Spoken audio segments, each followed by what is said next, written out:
orúkọ Jésù. In Jesus' Amen. name. Ṣí wa níyè lálẹ́ yìí. Amen. Open our understanding this evening, Jẹ́ kí ìwé mọ́ yé wa. Amen. that we may understand the scripture, Jẹ́ kó mú èso jáde. that he may bring forth fruit.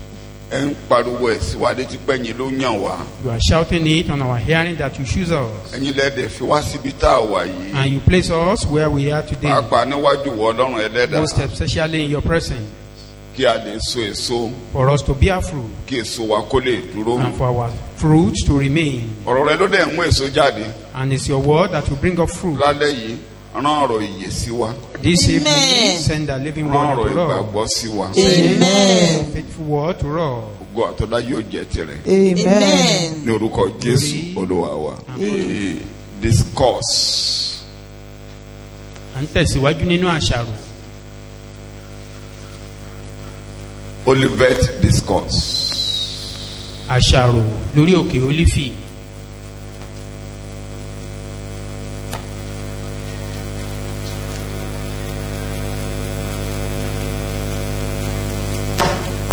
I will continue to emphasize that the Mama. question raised Màá máa tẹnumọ́ and the answers given ìbéèrè tí a béèrè àti ìdáhùn tí is wọ́n fi fún wa. primarily for the temple, Jerusalem, or Israel as a whole, or the Jews. Ó wà fún tẹ́ḿpìlì Jerúsálẹ́mù àbí àwọn ọmọ Ísírẹ́lì gangan fúnra wọn tó ń jẹ́ Júù.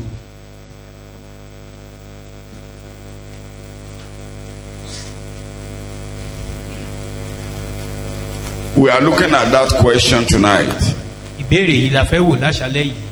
which is in Matthew 24, Èyí tí a ó rí nínú ìwé Mátí orí kẹrìnlélógún verse 23. ẹsẹ̀ ìkẹtàlélógún rẹ̀. Sorry, verse 3, not 23. Verse 3. Ẹsẹ̀ ìkẹta We will see it in Mark ó sì wà nínú ìwé Máàkù náà chapter 13. orí ìkẹtàlá. And we'll see what our study tonight also in Luke chapter 21. Ó wà nínú ìwé Lúùkù náà orí kọkànlélógún. Before we read, or the title is, What shall it be? Sorry. When shall these things be? When shall these things be? What shall be the signs of thy coming? Please, those of you who have English, there are two typographical errors there. What shall it be? Not the, thy, cross E there. The signs of thy coming. Not commit. Àwọn tí Coming. yẹn kàn ti gbọ́.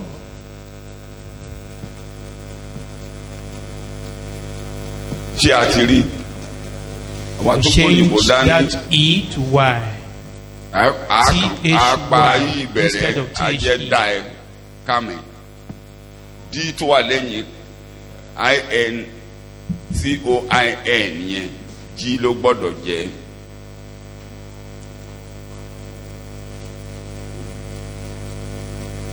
What shall be the signs of thy coming and the end of the world?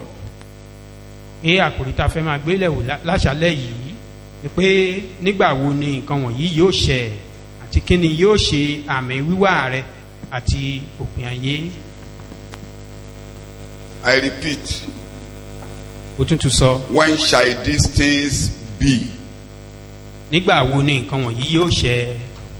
What shall be the signs of thy coming Kí ni yóò and the end of the world? kí ni yóò ṣe àmì wíwá rẹ̀ àti ti òpin ayé. It's a series because Ẹ̀kọ́ tá a máa wò léra wọn. the question covers the whole of chapter 24 Orí ìbéèrè yìí or the òun ló wà ní answers. àbí àwọn ìdáhùn rẹ̀ ló wà ní ìwé Matthew orí kẹrìnlélógún tá a máa wò. 24 Matthew 24. Matthew orí kẹrìnlélógún. under my introduction, the Lord climbs the Mount of Olives, where he will look down upon the old city. Olúwa gun orí òkè Olífì lọ níbi tí yóò ti lè máa wo gbogbo ìlú. The place where he saw the city and wept over it. Earlier on, he has climbed this mountain and looking down on the city, according to the record of Luke chapter 19, he wept over the city.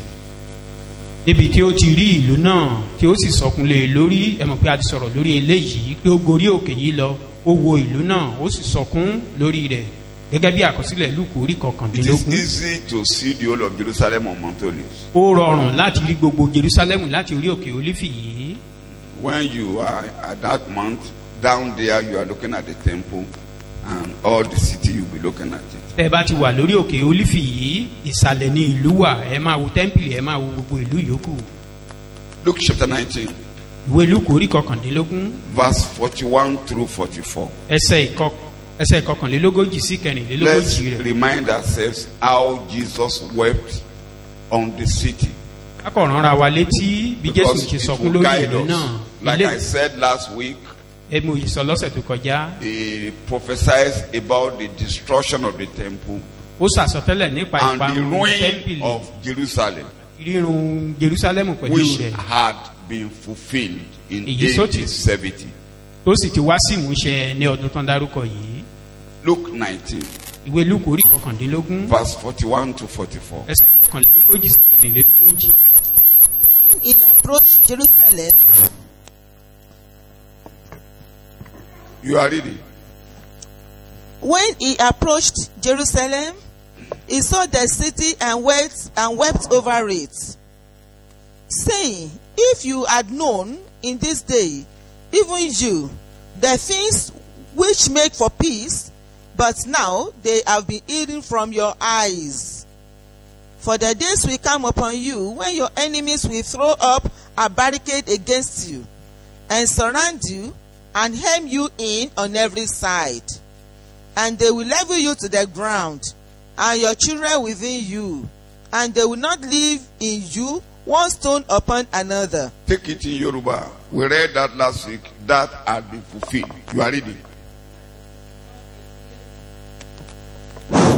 Nígbà tí ó sì súnmọ́ etílé, ó sì júwo ìlú náà, ó sọkún sí i lórí.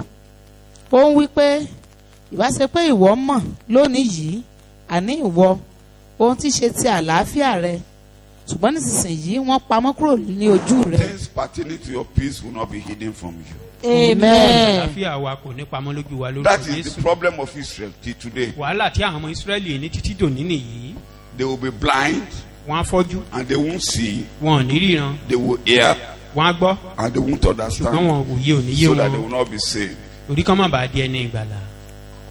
I pray again that God will open your understanding Mo ní Ọlọ́run á ṣí òye wa ní orúkọ Jésù. and open your spiritual Á eyes. sì ṣí wa ní ojú ẹ̀mí. Particularly is our day. Pàápàá jùlọ tó jẹ́ àkókò tiwa yìí. Jesus declared, "This is the day the Lord has made, Jésù ń sọ ó ní èyí ni ọjọ́ tí Olúwa dá. and we will rejoice and be glad in it." A máa yọ̀, inú wa ó sì The máa day dùn. of salvation, Ọjọ́ ìgbàlà ni, the day of peace, ọjọ́ shalom, àlàáfíà ni, the day of prosperity, ọjọ́ ìbùkún, the day of wholeness, ọjọ́ ìlera. and the day the Israelites have been blindfolded that the Gentiles could see Christ. Ó sì and jẹ́ believe in àkókò Christ. tí Ọlọ́run ti bu ìfọ́jú lu àwọn ọmọ Ísírẹ́lì kí àwọn kèfèrí kan lè So rí you Ọlọ́run. don't have any cause to be spiritually blind. No. A ní àwáwí kankan láti fọ́jú nínú ẹ̀mí. It was an instruction or a word of authority given to our apostle Paul. Ó jẹ́ ọ̀rọ̀ àṣẹ tí wọ́n fún àpọ́stélì wa àpọ́stélì Pọ́ọ̀lù. Open their eyes Làwọn ní ojú that they will come out of darkness into light. tí wọ́n lè tinú òkùnkùn jáde bọ́ sínú ìmọ́lẹ̀. Come out from the power of Satan unto the hand of God. Kí wọ́n lè kúrò lọ́wọ́ agbára èṣù bọ́ So sí that agbára they Ọlọ́run. too can take part take their inheritance. káwọn náà kan lè ní Among ìpín kan sì the lè holy jogún people. wọn láàrin Among àwọn the ènìyàn saints. mímọ́. That's Acts 26:18. ìṣe àpòstélì orí kẹrìndínlọ́gbọ̀n ẹsẹ̀ ìkejìdínlógún. Every man is born blind, gbogbo ènìyàn la bí ní afọ́jú. just like the man Jesus met in John chapter 9. gẹ́gẹ́ bí ọkùnrin tí jésù bá pàdé nínú ìwé johannu orí But kẹsàn-án. a word of authority had come ṣùgbọ́n ọ̀rọ̀ àṣẹ ti jáde that goes to all the nations of Gentiles. tó sì ti lọ sí orílẹ̀-èdè gbogbo àwọn kèfèrí. Anywhere the gospel is preached among the Gentiles, ibikíbi tí a bá ti wàásù ìrere láàrin àwọn the kèfèrí. word will go there ọ̀rọ̀ yìí á tọ̀ wọ́n lọ. and your eyes will be open. ojú wọn á sì là. So as we are talking, God will open your eyes. ọlọ́run á là wá lójú lórúkọ You jésù. won't be blind to your peace. pé a ní fọ́jú sí àlàáfíà wa. The disciples approaching ọmọ ẹ̀yìn tọ̀ wá privately, ní ìkọ̀kọ̀. and because he had not publicly declared himself as the Messiah. You will see throughout he did not declare himself publicly as the Messiah. kò tí ì fi ara rẹ̀ hàn ní gbangba gẹ́gẹ́ bí mẹ̀sáyà. ẹ rí i pé ní gbogbo ìgbà wọ̀nyí kò tí ì fi ara rẹ̀ hàn gẹ́gẹ́ bí olùgbàlà wọn. In John chapter 7, nínú ìwé johannu orí keje. his brothers even wanted him to publicly declare himself. àwọn arákùnrin rẹ̀ gan fẹ́ kó fi ara rẹ̀ hàn ní gbangba. He declined to do that. ṣùgbọ́n ó kọ̀ fún wọn. Even when he does things that are written down, that it is only the Messiah that can do. nígbà tó bá tilẹ̀ ṣe àwọn nǹkan kan tó ti wà nínú àkọsílẹ̀ tó jẹ́ pé olùgbàlà nìkan ló lè ṣerú bẹ́ẹ̀. The anointed one, Messiah. ẹni ìfòró ẹni àmì òróró ló lè ṣerú. The Messiah that can do that. He will tell them, go, tell no man. a sọ fún wọn máa lọ má sọ fẹ́nikẹ́ni. Even when John asked him that question, nígbà tí johannu ń béèrè ìbéèrè yìí gan lọ́wọ́ rẹ̀. go and tell John, ó ní kán lọ sọ fún johannu. you are here, do you see what you see? Tell John all that you have seen. ẹ̀yin ọmọ ẹ̀yìn ẹ wà níbí ẹ rí ohun tó ṣẹlẹ̀ ẹ lọ bá johannu kẹ́ sọ fún ohun tí ẹ rí. The blind àwọn have afọ́jú their eyes open, wọ́n ríran o. the lame walks, àwọn arọ́rìn lepers are cleansed. àwọn adẹ́tẹ̀ gba Blessed is ìmúláradá. that man who will not stumble. ìbùkún ni fún ọkùnrin náà tí kì yóò kọsẹ̀.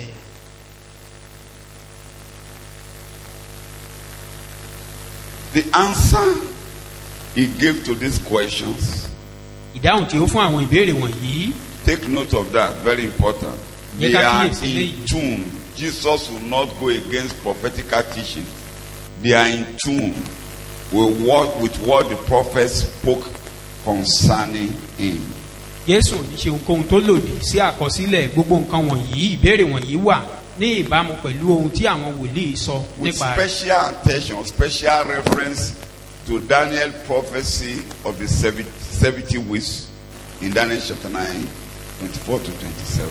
pẹ̀lú ìtọ́kasí ní pàtàkì sí àsọtẹ́lẹ̀ Dáníẹ́lì nípa àádọ́rin ọ̀sẹ̀ nínú ìwé Dáníẹ́lì orí kẹsàn-án ẹsẹ̀ ìkẹrìnlélógún sí ìkẹtàdínlọ́gbọ̀n. The answer he gave is found in that chapter.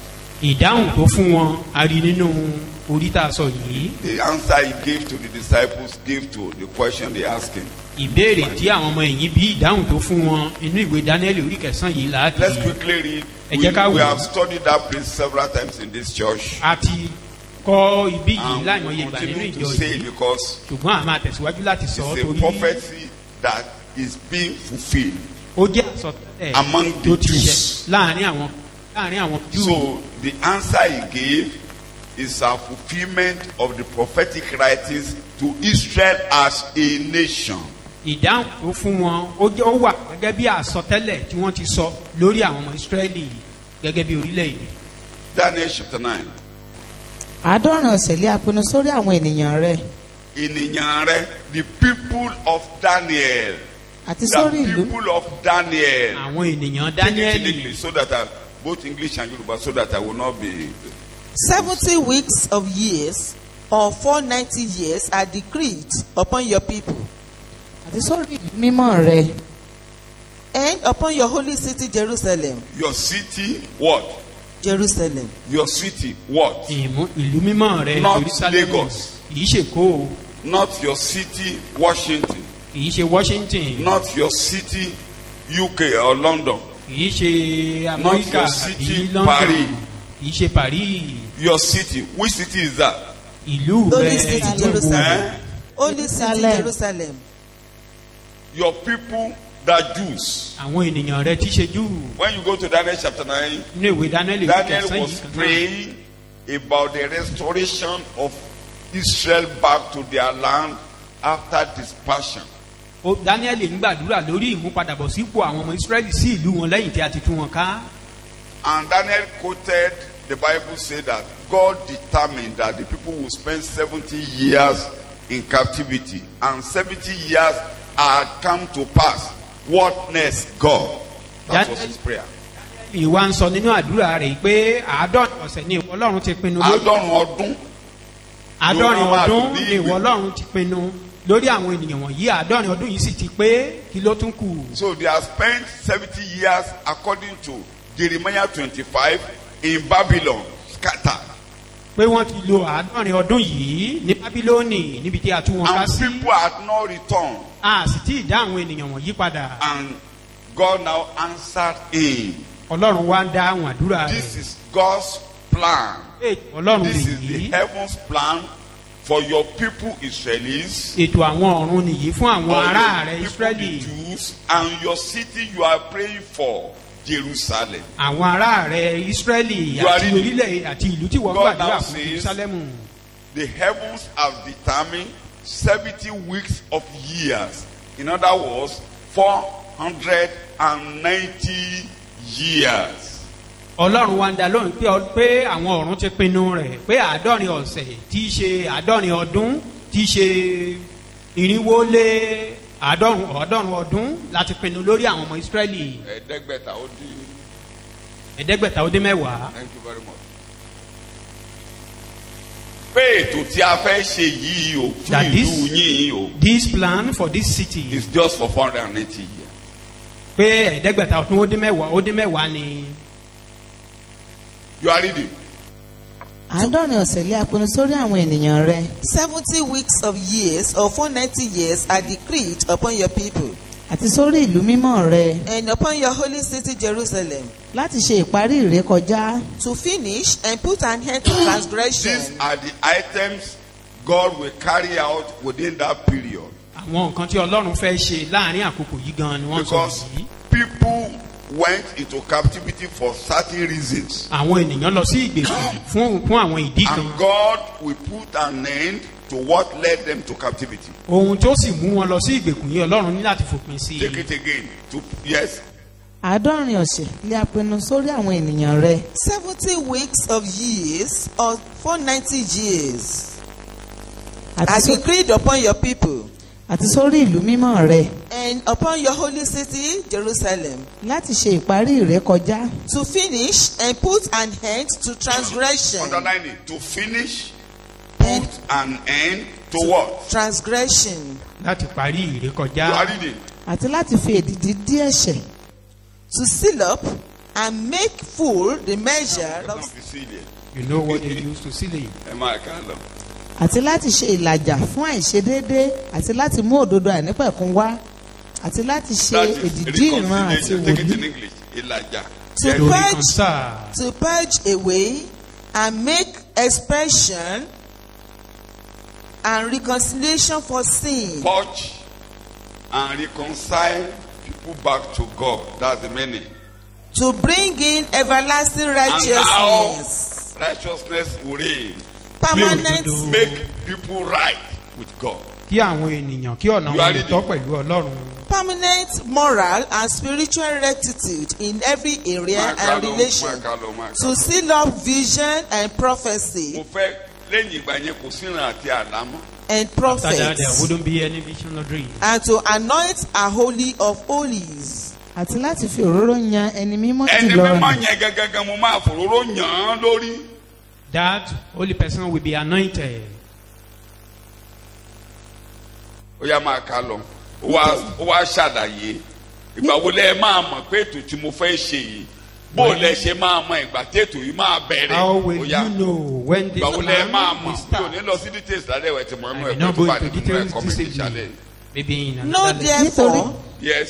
nítorí náà kí ìwọ kí ó mọ̀ kí ó sì yé ọ pé láti ìjáde lọ ọ̀rọ̀ náà láti tún Jerusalem ṣe àti láti tún un kọ́ títí de ìgbà ọmọ aládé ẹni òróró náà yóò jẹ́ ọ̀sẹ̀ méje àti ọ̀sẹ̀ méjìlélọ́gọ́ta a sì tún ìgboro rẹ̀ ṣe Ó yá. a ó mọ̀dí rẹ̀ ṣùgbọ́n ní ìgbà wàhálà. know therefore and understand Take note. Please understand it very well. Yes. that from the going forth of the commandment When there is a decree or a commandment that goes out, to Nígbà tí restore àṣẹ kan bá jáde. yes, and to build Jerusalem that Jerusalem must be restored, Pé a ní láti tún his wall Jerusalem must kọ́. be built.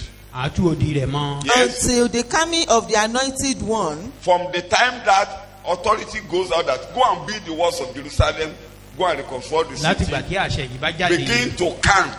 Ẹ bẹ̀rẹ̀ sí ní That kà á. is the first day, the first year Láti of the ọjọ́ 480 àkọ́kọ́. years. Ọdún àkọ́kọ́. And count this until the Yes. coming of the anointed one, the anointed one a prince, uh-huh, shall be 7 weeks of years and 62 weeks of years.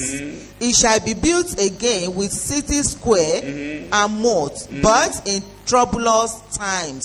62 plus 7, 69. After, oh yeah, you are reading.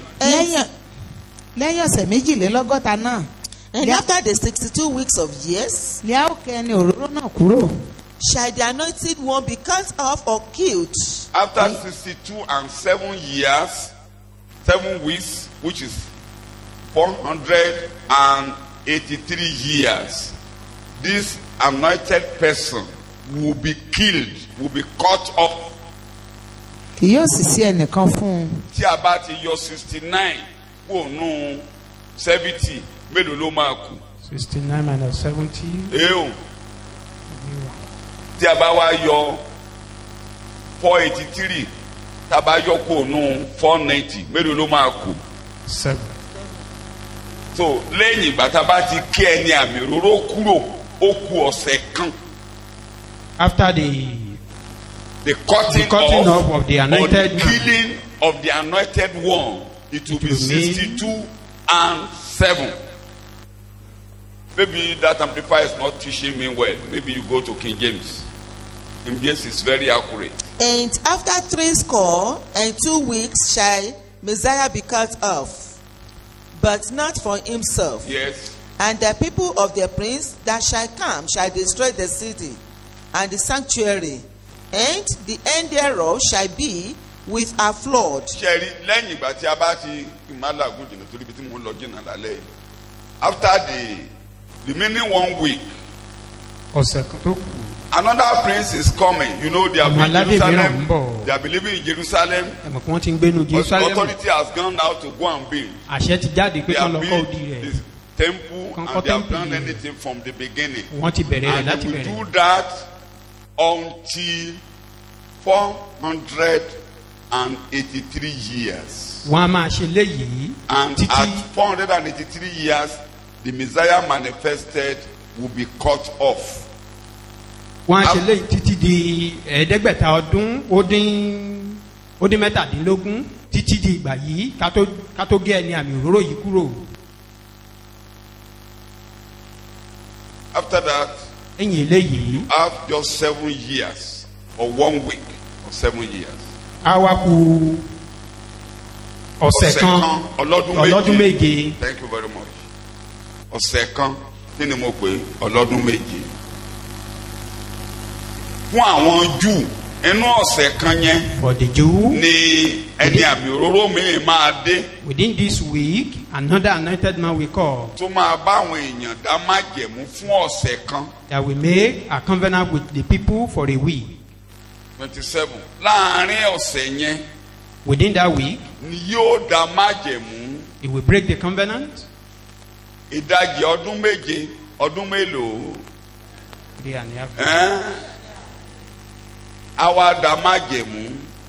At the half of the 7 years, he will break the Á covenant. fi ara rẹ̀ hàn bí òun ni Ọlọ́run. He will reveal himself as God. Ìyẹn ní verse 27 yẹn pé ìríra ẹ̀sọ́dahoro á wá wà ní ibi mímọ́. That was what verse 27 was saying. That Ẹ̀ka 27 desolation of verse. abomination Ẹ̀ka 27 will be verse. present in the òun sì holy fi place. ìdí májẹ̀mú kan múlẹ̀ fún ọ̀pọ̀lọpọ̀ níwọ̀n ọ̀sẹ̀ kan. Ẹni àmì òróró ọmọ aládé, ẹni àmì òróró méjì ló wà nù sọtẹ́lẹ̀ yẹn. There are two Ẹni àmì òróró anointed. náà, ẹni àmì òróró ọmọ aládé tí àwọn èèyàn fi jẹ olóróró ọmọ aládé, òun ló máa bá àwọn ará Ísírẹ́lì dá májẹ̀mú fún. Is the one that will make a covenant with the Israelites. Wọ́n ti pa ẹni àmì òróró tọ́lọ́run yàn. The anointed one of God has been slaughtered Lẹ́yìn or ìgbà tí a killed. bá ti pa, After being killed, 69 weeks ní òpin ìrìn àjò yẹn. that one end in the 69th week. Ọ̀sẹ̀ kan tó kù yẹn. The remaining 1 week, Ènìyàn ọmọ aládé ni Yorùbá This ṣe pé. man. Ènìyàn ọmọ aládé. the man àti àwọn ènìyàn ọmọ aládé kan. Thank you. Ènìyàn ọmọ aládé. The man person. of the prince. Thank you very much. Let me call it according to. Let me use the language of Rishino Ashebe.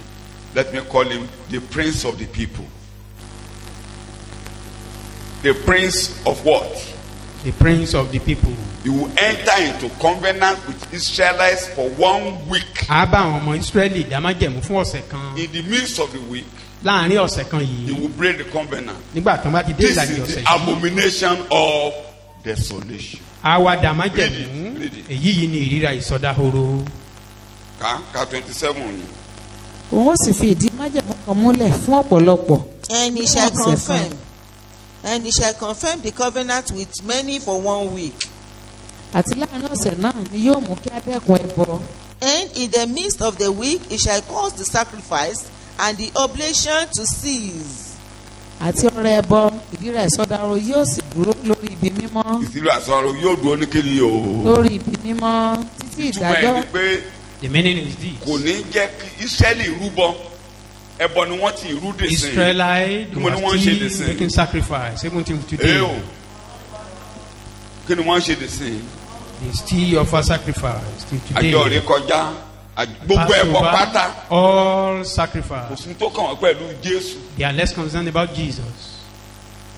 Ẹni àmì òróró náà á dé sáàárín wọn.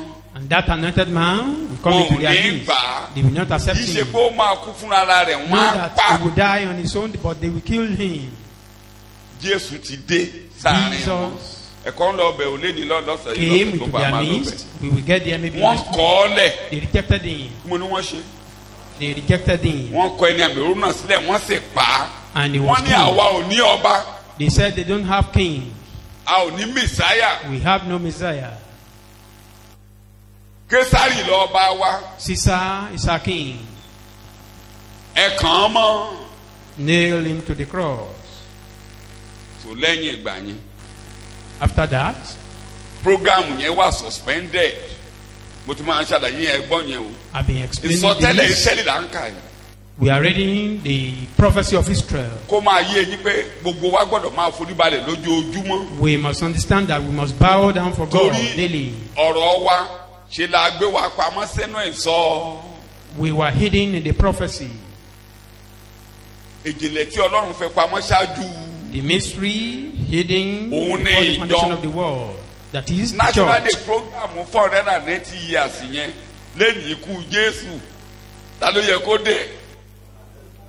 Ó yẹ kí ènìyàn ọmọ aládé wọ Ísírẹ́lì kó dẹ̀ lọ ọdún méje kí gbogbo ẹ̀ lọ kó. Àbẹ́ẹ̀tàn. Lẹ́yìn ìgbà tí Jésù wá kú tán. After the death of Christ, Àṣírí yẹn ni wọ́n fi hàn Paul. that was the Jesus mystery ti that sọnù was sọtẹ́lẹ̀. revealed to Paul. Jesus said it in Pé prophecy ìfọ́jú yóò bá Ísírẹ́lì ní. that Israelites will be blindfolded in one part. A wàá fi àyè sílẹ̀ fún àwọn kèfèrí láti Then rí. there will be chance for the Gentiles. Yẹn ni mo fi ṣe sọ́jú oṣù tó kọjá. That was what I was saying last month. A fa àwọn ya kúrò. A wá lọ sínú They were igbó break up. láti lọ mú igi ólífì tó yẹ Now, hànà sínú igbó. The white olive tree from the Iṣẹ́ àgbẹ̀ bush yẹn was lọ́dún wá cut. ṣe ní ọdún méje yẹn. Ó wá lọ sí ara He grafted it ó wá lọ sí ara igi into òróró rere kó the máa olive pẹ́ níbẹ̀ tree. kó máa dàgbà for níbẹ̀. him to share ó from ní it. àwọn yẹn a sì ń bọ̀ wá mú wọn padà o. Those ones, they will still be grafted ṣùgbọ́n back àkókò into tí their àwa mú tree. àwọlé rèé. But this is our own time. So àlàfo tó wà láàrin 63 ni ìrìn àjò dé pẹ̀lú Ísírẹ́lì. Israelite- ó kọdún méje fún wọn. Their journey ended in 63 weeks. ìsọtẹ́lẹ̀ wọn But ò it ṣe remained 7 tán. years. mo ní kò ṣe tán. The prophecy is yet to be totally fulfilled. ènìyàn ọmọ aládé máa dé sáàrin wọn. The prince of the people ènìyàn ọmọ aládé come yẹn to ni ò their tí ì knees. dé báyìí. That prince of the people is yet to come. ẹ bá nù sọtẹ́lẹ̀ alẹ́. You made it in the prophecy for this evening. ó máa dé sáàrin wọn. He will come Wọ́n á into their gbà á. midst. They will accept him. ó lè mi wá lórúkọ bàbá mi. He said, I came in the name of my father. ẹ ò gbà mí. You rejected me. ẹnìkan ń bọ̀ lórúkọ ara rẹ̀. Somebody is coming in his own name, òun lẹ ó gbà. in whom you will believe.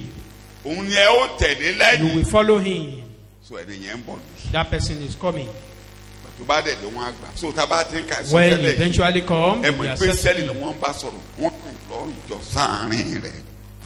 When we are reading the prophets of this evening, we should know that Israelites is being addressed here, but church was that church the church is just, was just brought in. thank you very much, slotted in Àkọ́lọ́ ìjọ sáàrin rẹ̀ within the bẹ́ẹ̀. 69th week and the 78th week.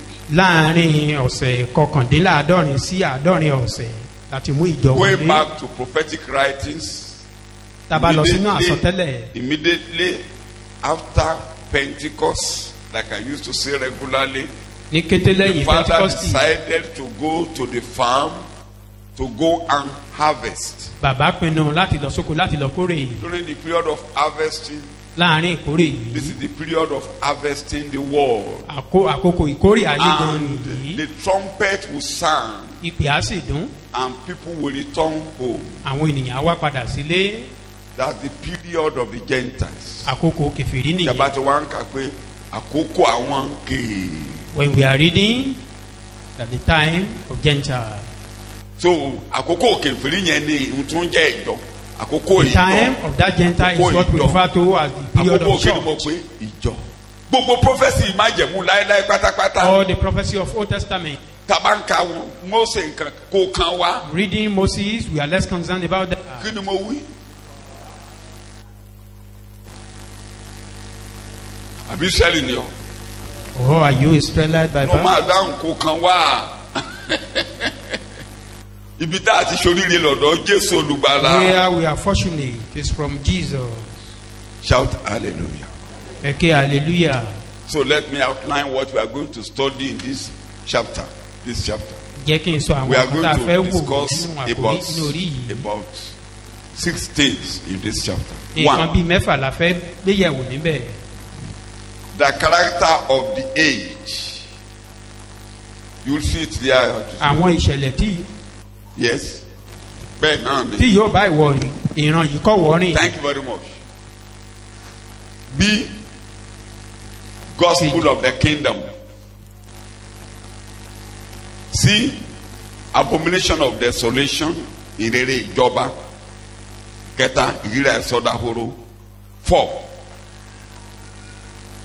the great tribulation. That's D.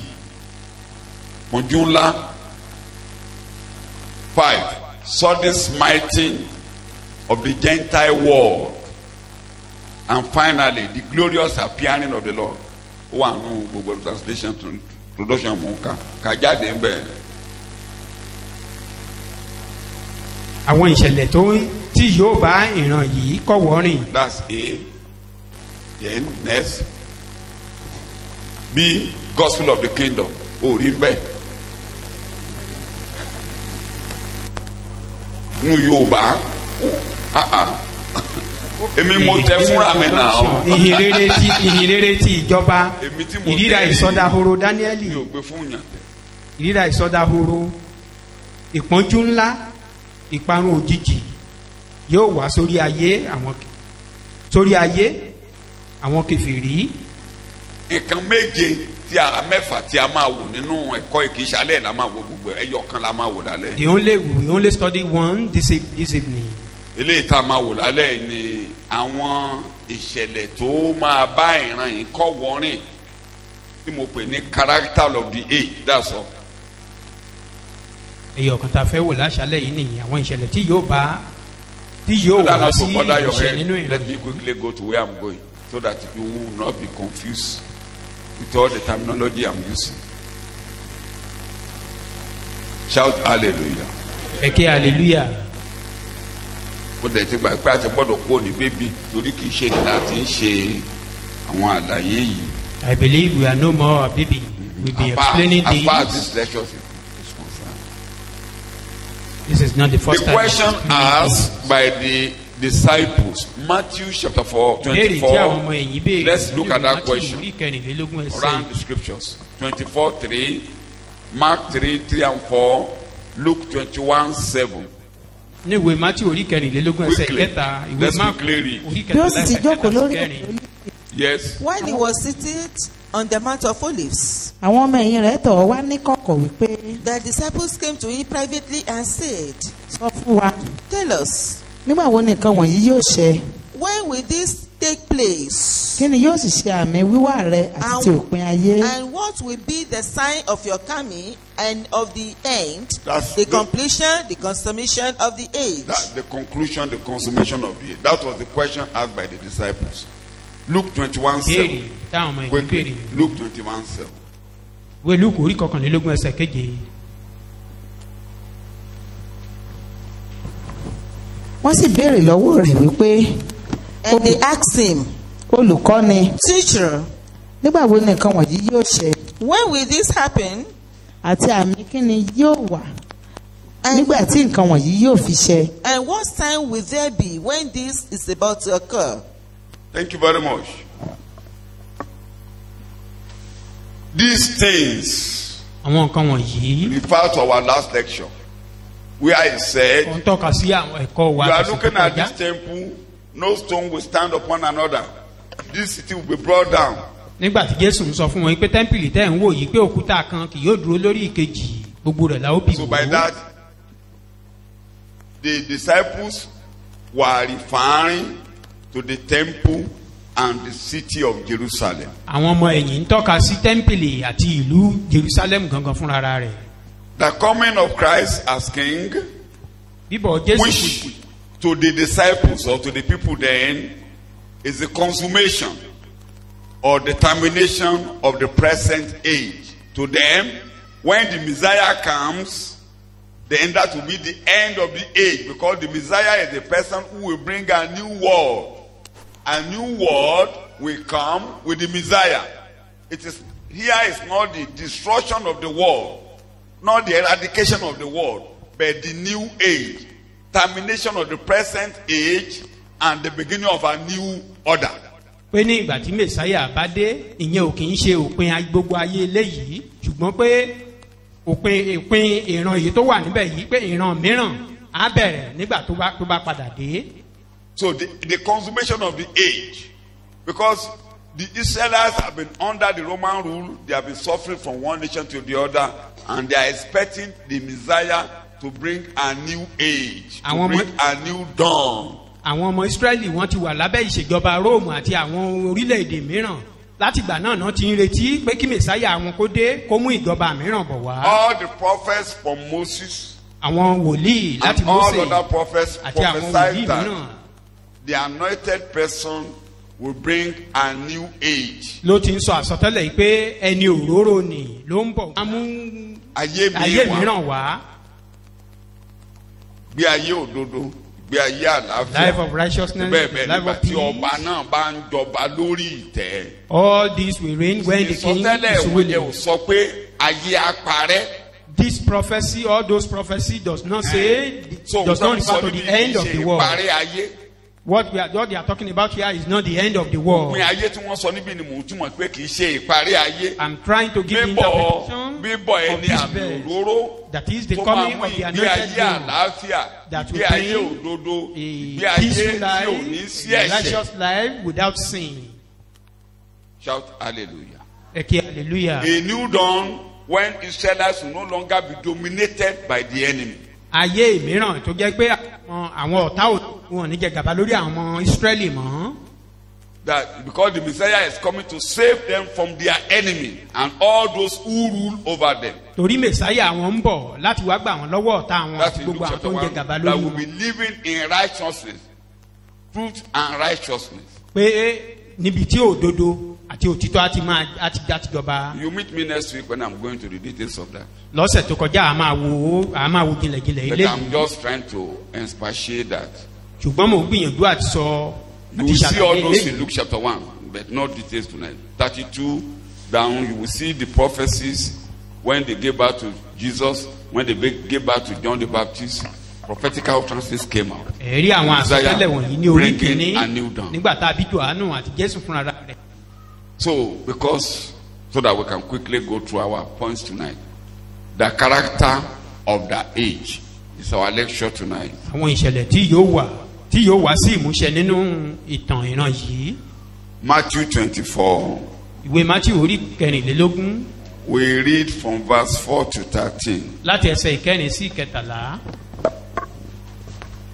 Open your Bible. We'll compare that with Luke 21. a fi eléyìí wé ìwé Lúùkù orí kọkànlélógún.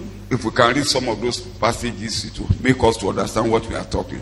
tàbá lè ka díẹ̀ nínú àwọn We divide ẹsẹ̀ them into wọ̀nyí á lè about jẹ́ 4 kó or yé wa 5 níwọ̀nba sí i. Jésù sì dáhùn Jesus answered them, ó sì wí fún wọn pé ẹ kíyèsára kí ẹnikẹ́ni kí ó má ṣe tàn yín jẹ. be careful that no one misleads you, deceiving you and leading you into error. Nítorí ọ̀pọ̀lọpọ̀ yóò wá lé orúkọ mi For many will come in and on the strength of my name, wípé èmi ni Kristi, appropriating the name which belongs to me, saying, I am the Christ, What's the it? Messiah. wọ́n sì tàn ọ̀pọ̀lọpọ̀ jẹ. And they will lead many astray. Ẹ̀yin ó sì gbúrò ogun àti ìdágìrì ogun. And you will hear of wars and rumors of wars. Ẹ kíyèsí kí ẹ̀yin kí ó má ṣe jáyà. See that you are not frightened or troubled. Nítorí gbogbo nǹkan wọ̀nyí kò lè ṣe kí ó má ṣẹ. For this must take place, Ṣùgbọ́n òpin kì í ṣe ìsinsìnyí. but the end is not yet.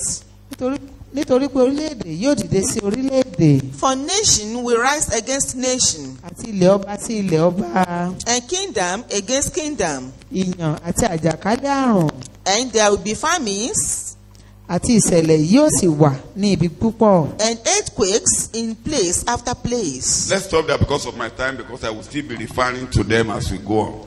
Shout hallelujah. ẹ kí hallelujah. Shout hallelujah. ẹ kí hallelujah. Hallelujah. All that has been outlined here gbogbo tá a kọ sílẹ̀ yìí is being fulfilled. It's a continuous thing since Christ spoke them. ó ń ṣẹ ó sì ń tẹ̀síwájú láti ṣẹ. Let me begin from number 1. False messiahs. àwọn èké mẹ̀sáyà. Let's read the Bible now, comparing them together. Matthew 24, 4 and 5 alone. ìwé Mátíù orí Mark kẹrìnlélógún 13, 6. False messiahs. àwọn èké mẹ̀sáyà. Matthew 24. ìwé Mátíù orí kẹrìnlélógún ẹsẹ̀ ìkẹrin sí karùn-ún. Jésù sì dáhùn ó sì wí fún wọn pé Some other people can help us. ẹ I think you kíyèsára have sufficient microphones with you. So you don't limit the reading to Mama.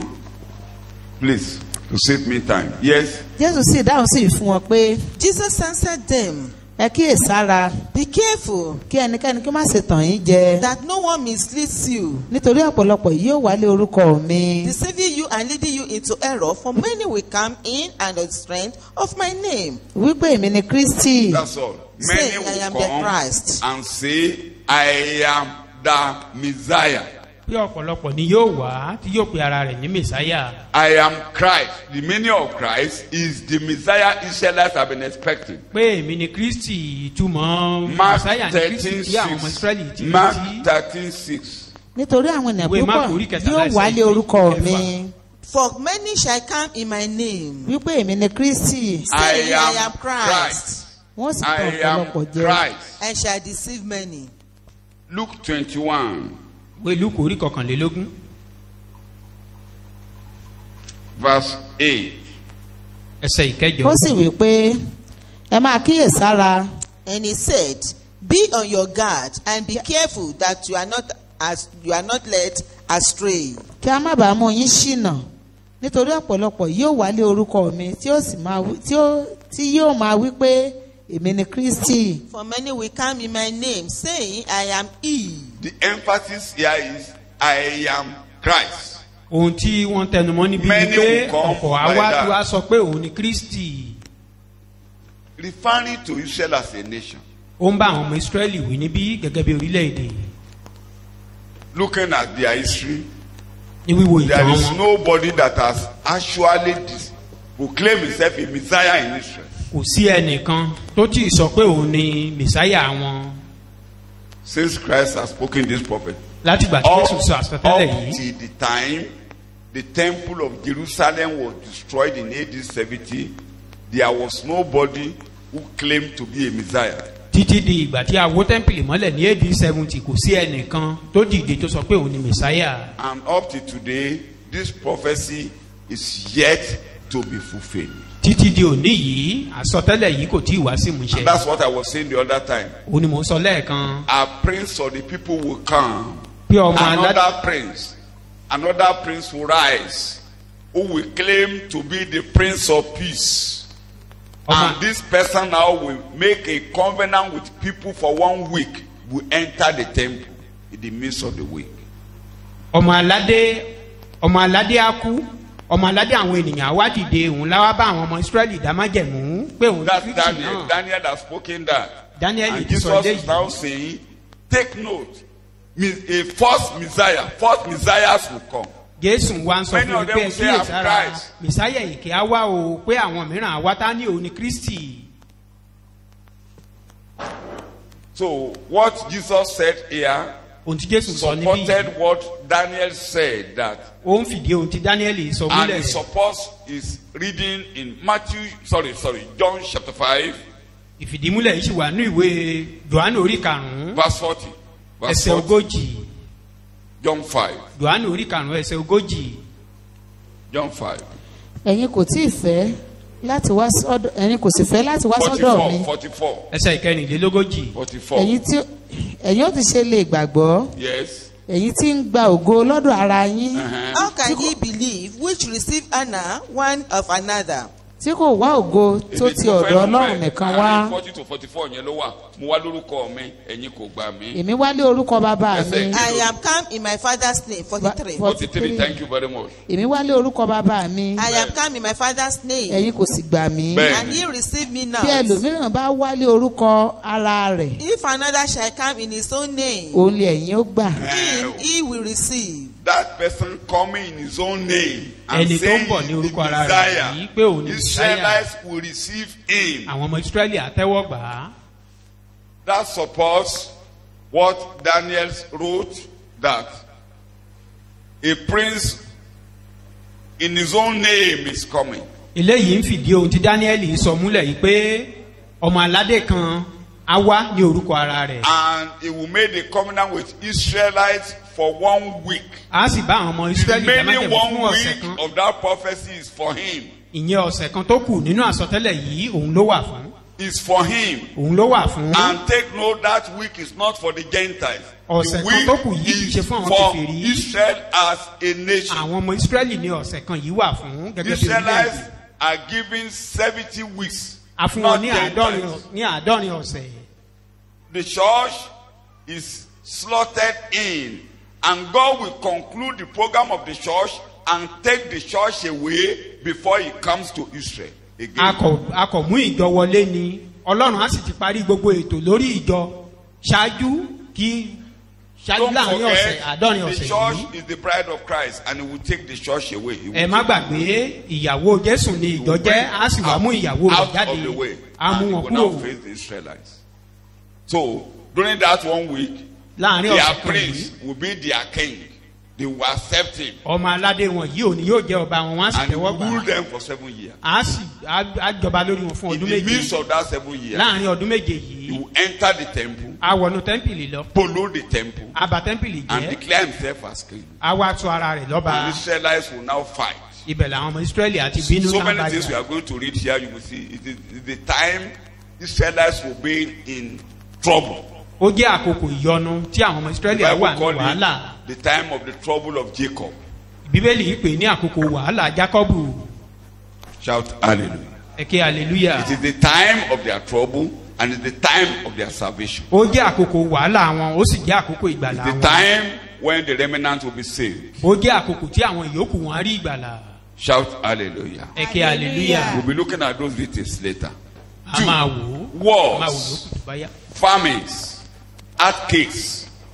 Matthew chapter 24, 6 to 8. Ogun èèyàn àti ìṣẹ̀lẹ̀ ilẹ̀ rírí Matthew. ogun àti ìdágìrì ogun. Yes. ẹ kíyèsí kẹ́ẹ̀ kí ó má ṣe jáyà nítorí gbogbo nǹkan wọ̀nyí kò lè ṣe kí ó má ṣe ṣùgbọ́n òpin kì í ṣe ìsinsìnyí. Underline this language. The end, that is, the new dawn has not come.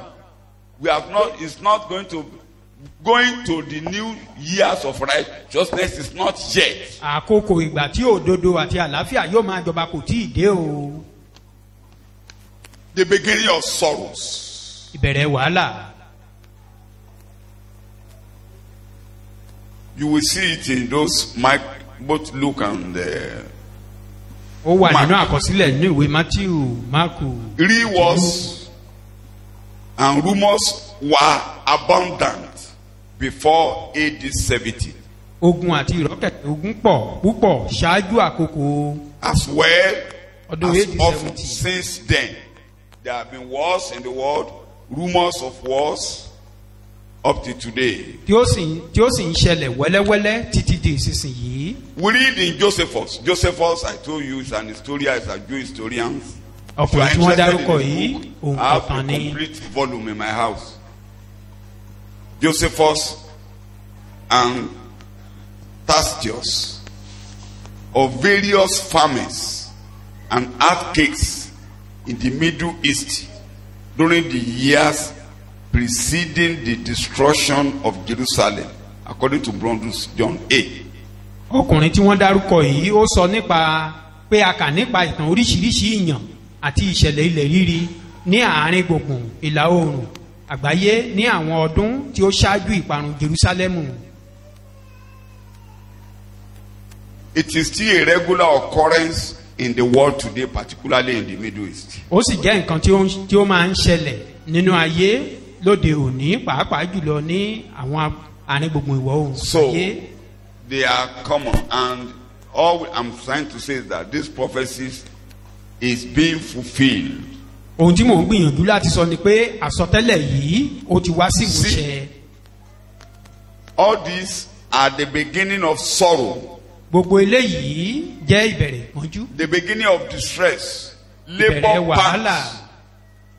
That the prophet said, "Why I'm looking at men, all men put their hands Wòlíì yìí beside sọ pé them and they are groaning." èyí ṣe tí mo fi ń rí àwọn ọkùnrin tí wọ́n fi That ọwọ́ wọn Jeremiah sẹ́gbẹ̀ẹ́ tí said, wọ́n ń "It's rọbí. the time of Jacob's trouble." Jeremáyà wá ní àkókò wàhálà Jákọ́bù léléyìí. That's yet to be fulfilled. Ìwé Israelites eléyìí will ò tí be ì wá sí ìmúṣẹ. real distress.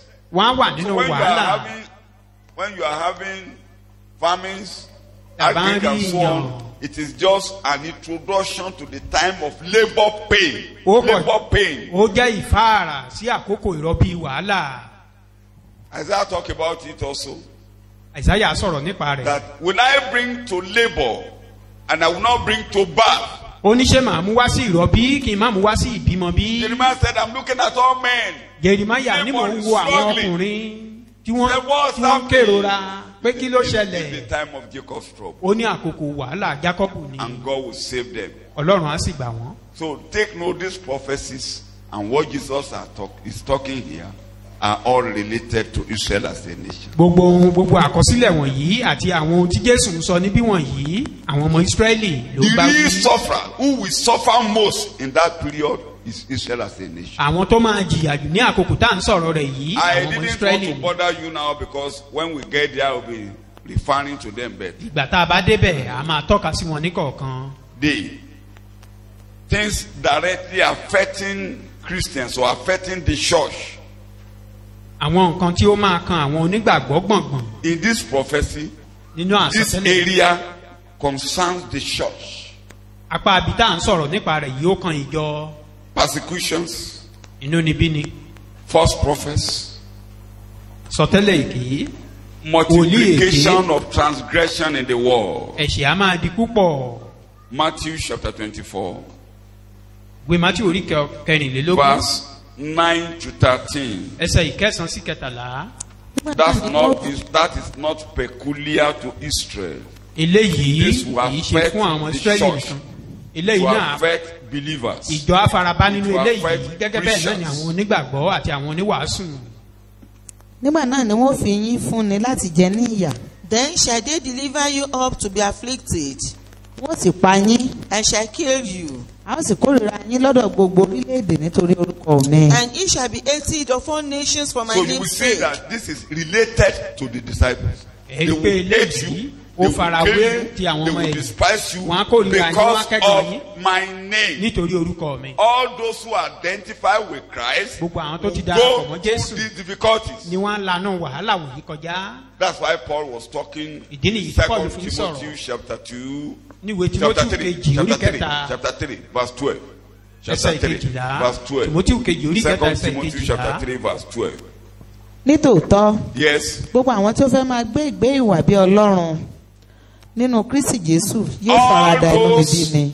who will live for Christ will pass through persecutions. Gbogbo àwọn tí ó Take gbé it in ìgbé English. ayé ìwà bí Ọlọ́run. Ye, Online. all that will live godly in Christ Jesus, All, Gbogbo all, not some. yìí ṣe If you àwọn want to kan. live a godly life Tó o bá in fẹ́ gbé ìgbé ayé Christ, ìwà bí Ọlọ́run nínú people Kristi. will hate you. Àwọn ènìyàn á kórìíra rẹ̀. People will persecute you. Àwọn ènìyàn á gbógun tì People will ọ́. despise you. Wọ́n á kẹ́gàn All. gbogbo. So if you are not being persecuted today, it's not that you are good. Maybe Wọn you bá are gbógun tì ọ́ lónìí. compromising. Kì í ṣe When you bóyá òun don't, gbọ̀ if you jẹ̀gẹ́. don't compromise, people will talk ill of you. Ṣùgbọ́n They tó o will bá ti attack jọ̀jẹ̀gẹ́, you wọ́n á from sọ̀rọ̀ your búburú family, nípa rẹ̀. from your parents, Láti inú from ẹbí, your látọ̀dọ̀ neighbors. àwọn òbí, They látọ̀dọ̀ will àwọn talk aládùúgbò evil rẹ̀. of you. They will despise you. Wọ́n á sọ̀rọ̀ búburú They nípa rẹ̀, will wọ́n á kill kẹ́gàn rẹ̀. out of you. Wọ́n á tún pa lára àwọn onígbàgbọ́ pẹ̀lú. Gbogbo All will be persecuted. So a believer is in the world. àwọn They will onígbàgbọ́ wà speak nínú ayé. against you. Wọ́n á sọ̀rọ̀ lòdì sí So ọ. don't be your brother when they are talking ill of you. Má jẹ́ kó bá ọ lójijì nígbà tó bá ń sọ̀rọ̀ ẹ̀gàn nípa They rẹ̀. will speak evil of you. Wọ́n á sọ̀rọ̀ búburú nípa rẹ̀. They will even fight you. They will even kill. Wọ́n á tilẹ̀ bájà lára àwọn onígbàgbọ́. Wọ́n á pa Back lára to wọn. where you are reading. Back to Matthew chapter 24. nígbà náà ni ọ̀pọ̀lọpọ̀ yóò kọsẹ̀ wọ́n sì máa ṣòfófó ara wọn wọ́n sì máa kórìíra ara When wọn. persecutions are very tough, Nígbà tí nínú believers, bá pọ̀, believers can betray themselves. àwọn onígbàgbọ́ Are you listening to me? Like Peter said, I don't even know Christ. Abi, gẹ́gẹ́ bí Pétérù ṣe sọ pé òun ò brothers will mọ say, I don't Jésù. know you. Àwọn arákùnrin lè sọ pé òun ò mọ̀ ọ́. No, I'm not a member of that church. Mi kì í ṣe ará ìjọ yẹn o. Even we have not passed through persecutions, now people are still denying that they don't belong to the living God. Àti ìwúlànà níbí ni Some kọjá gan àwọn gan sì are sẹ́ pé even wọn kì í coming sọmọ ìjọ here yìí. and they are even talking ill of what we are doing here. Àwọn mìíràn gan wá sínú ìjọ yìí wọ́n ń There sọ̀rọ̀ are lòdì sí even ohun tí people à ń now ṣe driving yìí. people away from the church. And Wọ́n yet they gbìyànjú still àti come. lé àwọn kan lọ nínú ìjọ. So they will speak ill. Don't bother yourself. Wọ́n á sọ̀rọ̀ búburú They will nípa rẹ̀. kill. Kódà wọ́n lè People will pa. betray when persecutions are tough. Are you listening to me? It's always a difficult period in the history of the church. Ó jẹ́ àkókò tó le Take time and nínú read ìtàn some ìran things about the ìjọ. history of the church. It will change you. It will change your outlook about the world. Á yí èrò Try. padà nípa ayé. If you don't, I've told you sometimes ago, lay your hand on first book of Matthias. Ìwé tí wọ́n dárúkọ yìí bàbá lè I've rí given you some káàkà. photocopies sometimes ago. Wọ́n fún wa ní àwọn ẹ̀dá rẹ̀ kọ̀ọ̀kan Here, you know díẹ̀. it. First book of the Matthias. Hey, go through. I think it was only John Ó dàbí ẹni pé Jòhánù nìkan who just died. ló fọwọ́ bóyá ó fọwọ́ rọrí kú. All the others, Gbogbo àwọn yòókù Even before he died like this, ó tiẹ̀ tó di pé ó kú gan-an. he was thrown into a boiling oil wọ́n jù sínú epo gbígbóná. and later banished into the island of Patmos. wọ́n Thinking sọ that sí erékùṣù this Patmosi. is a different person. Let animals chop him there. lérò wípé kí ẹranko búburú pa jẹ níbẹ̀. Read them, read it, read. Even what Roman Catholic did to the church, what they did to believers. Go and read. Try and read, please read. The culture of reading is vanishing. Young men that are growing up, please, I'm encouraging you, read.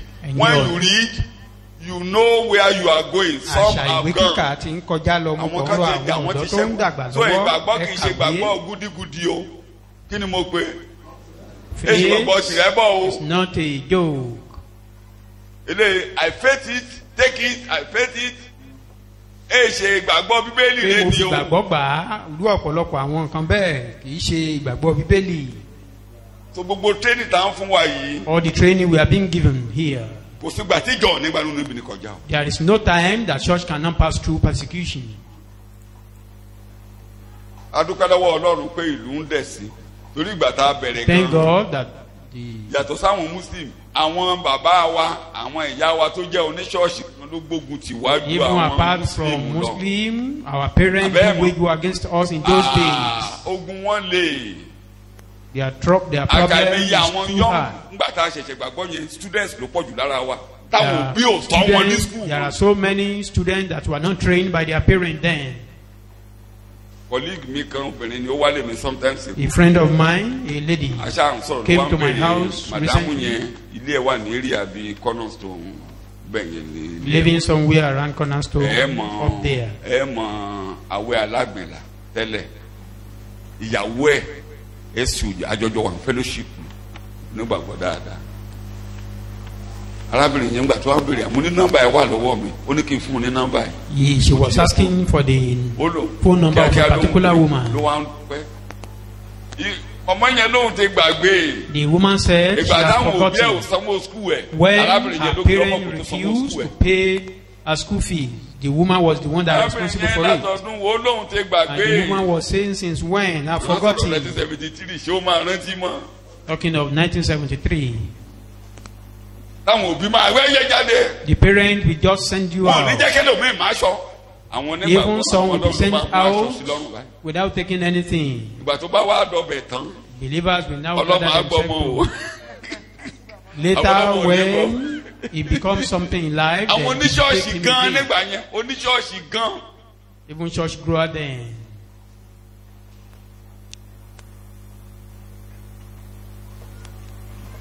So kódà bóyá àwọn kan tó ràn wá lọ́wọ́ nígbà tí wàá kàwé.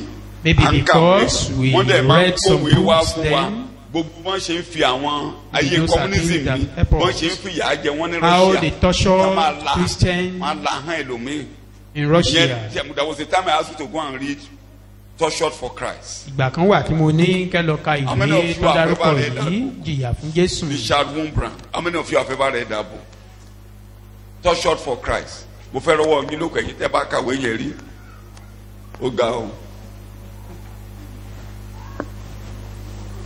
Go and browse for it in the internet. Tortured for Christ. Richard Wurmbrand. Ìyà tó jẹ́ ní Romania, this present day Romania, in What communist jail. passed through in Romania Torí ó gba Jésù ni o. because he accepted Christ. Wọ́n ní kó fi Jésù sílẹ̀ kó gba They communism. said he should rejected Christ Wọ́n á tọ́jú ẹ̀ and torí accept àṣẹ. communism. They will torture you, your brain will turn. Ìkànnì àwọn kan tó kọ sí ìwé ẹ̀ yẹn. One of what he wrote in his book, Wọ́n kan àpótí kan. there was Tó bá rí a, scar lára wọ́n kan àpótí yẹn tó jẹ́ A pé box. aṣáàgbà ẹ̀ wọlé. the size of Wọ́n kan ìṣó sí bó bá maybe gbé sókè his orí àkànṣe. size, Tó bá yí báyìí tó bá ti ní kó yíra padà. Ìṣó ló full máa of fara. nails. You cannot turn, you cannot move. Gbogbo ara ìkìkì ojú ẹwé gbò. All his body were full of Bí ò ṣe kú Ọlọ́run scars. nìkan. How he escaped or did Ó not ní many years die, lẹ́yìn ìgbà only tó ń God. jáde. After Olóhùn many ilé years olóhùn after, ìfẹ́ kan ṣí fíríjì létí nítorí pé years. wọ́n gbé síbi tí yìnyín wà They Ó lè- put him in a cold place that is for him to die. ìtẹ́ ìfẹ́ gbàwẹ̀ yìí wọ́n á fi ibi pàjẹ́ dáadáa.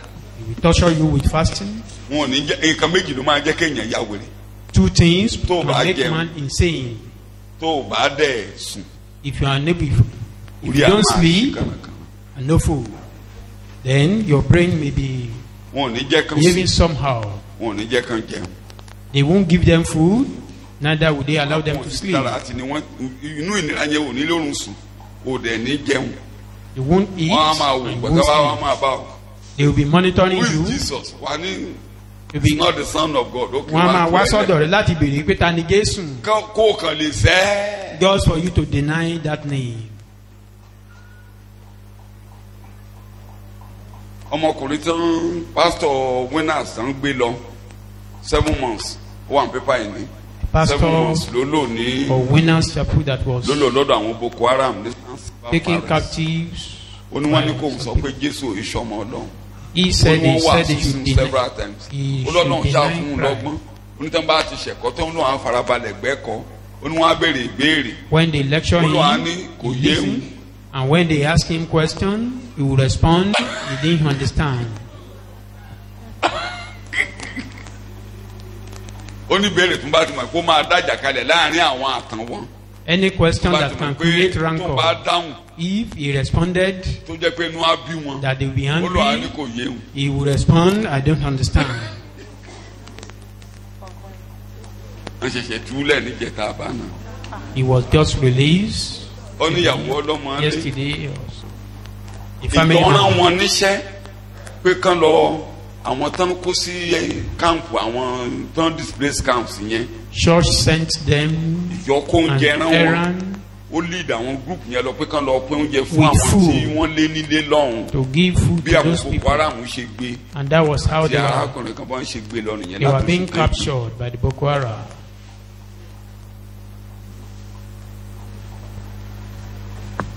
ibi ọba rìn wọn lọ àròpé persecution sí tó bá gbé mọ àròpé kó sí persecution. You may think there were no persecution. Even So it was a difficult, it has been difficult period in the church history. ó jẹ́ àkókò tó le pọn náà fún ìjọ. Títí àwọn Paul gbogbo generation wọn All those generations. lẹ́yìn generation yẹn náà generations upon generations Àwọn ìgbà tí ìran ìjọ mìíràn. máa bẹ̀rẹ̀ tí Roman Catholic gba ayé kódà When Roman persecution Catholic took control of everything, persecutions tó ń bá ìjọ the persecution that was upon church then òun ló kórìṣà wọnú ìjọ. brought about the idol In this or church, idolatry in the church. once you say you are a Christian they can kill you. Tó bá sọ pé many people onígbàgbọ́ wọ́n ti ni pa ọ́, bàbá tán pa ìyá wọ́n lè pa ọ́ wọ́n pa daya mọ́. times without number. They kill some people Ìmí báyìí á and dúró even their báyìí. parents. wọ́n á máa pọ̀ ọmọ ẹ̀ lójú ẹ̀ wá ní Some ṣé Jésù parents- ni ọmọ Ọlọ́run. They will be Sorrow. slaughtering their children, even in their presence. They will be asking them, "Is Adults- Jesus the Lord?" And if he said yes, they will kill the child. obìnrin mi wọ́n á pọ̀ ọmọ wọn á pọkọ. Some And then women, also they Jesus will kill is their not children, their husband, even in their presence.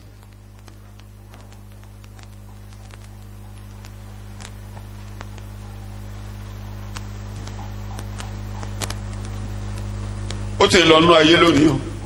Is still continue, still continue. tó ìgbàgbọ́ òun la ń gbà tí àmì bẹ̀ á.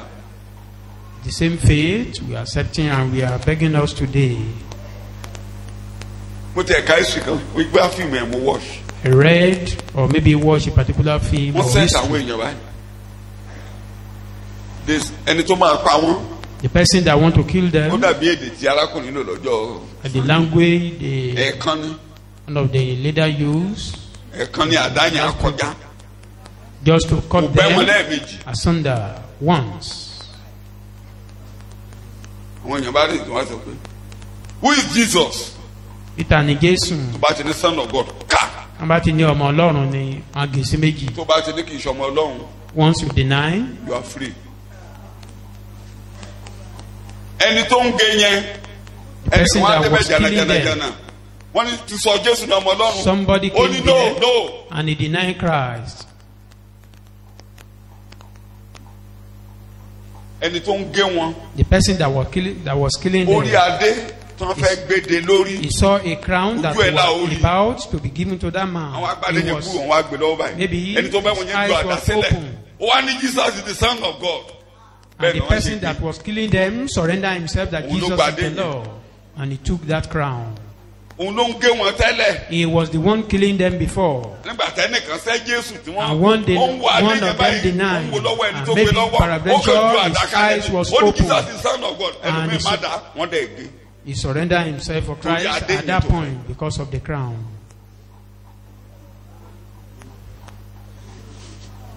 Ọmọ yẹn láti pa. Ṣẹ̀ṣẹ̀ rẹ wà níwájú Ọlọ́run bẹ́ẹ̀ ni. Ohun tó máa gbé Ọlọ́run Jésù ni ọmọ Ọlọ́run. That Jesus Òun is ni the Lord. olùgbàlà. He's our Savior. Àbí kó jẹ́wọ́ ẹ̀ṣẹ̀ rẹ̀ dáadáa. Did he confess sins there?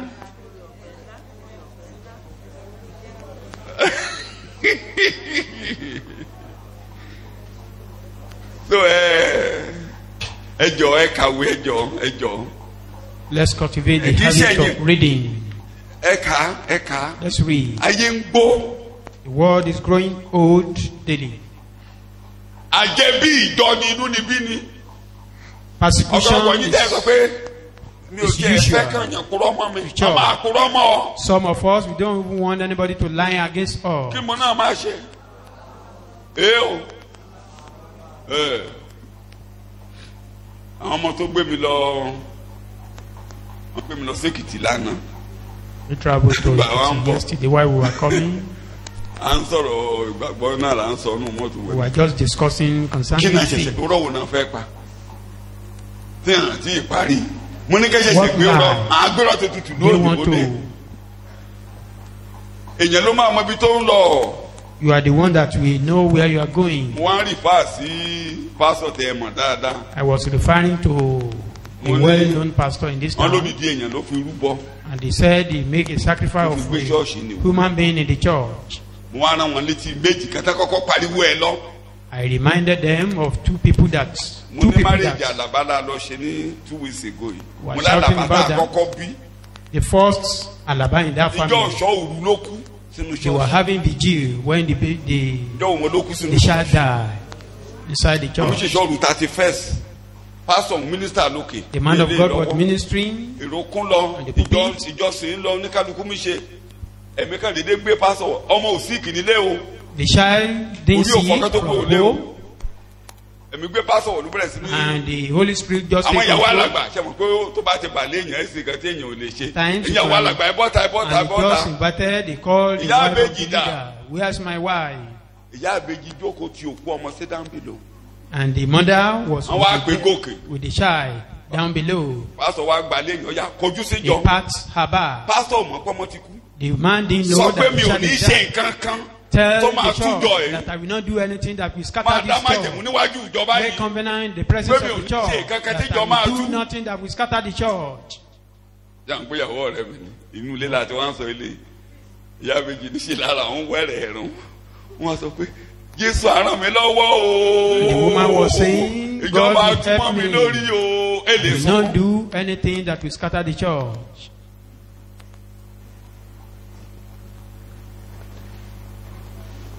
Ìgbọ̀n wa parí ìṣọ́ọ̀rù tó gbóní kálukú rẹ̀ lé tán. After the vigil, Àwọn alàgbà ní kí pásọ̀ wàá wò kú ọmọ ó lọ́mọ wo. and the elders invited the man of God to Ọ̀rẹ́ come mi ló ń wọ ọmọ and see. yẹn báyìí.